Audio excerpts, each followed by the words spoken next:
যারা প্রেগনেন্ট তারা নিয়মিতভাবে খাবার খায়, তাই তো? আমার ওয়াইফও খায়, কিন্তু সেটারও স্কেডিউল আছে। উনি সোমবার থেকে শনিবার খান, কিন্তু রবিবার খান না। কারণ সোম থেকে শনি উনি অফিস যায়। রবিবার হলেই তার কি ধরে জানি না, কি ভিরিঙ্গি ধরে। রবিবার ওঠে 9:30 9টায়, জানি না কটায় উঠে, আমি তো আরও পরে উঠি।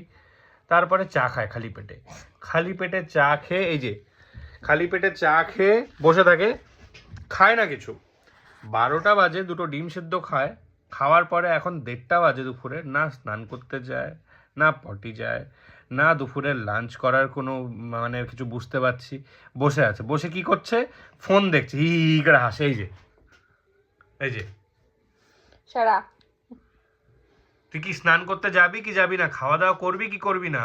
নাকি যাবো। ফোন দেখে কি করে হাসতে থাকবি খালি ভিডিও দেখে? সরা খ্যা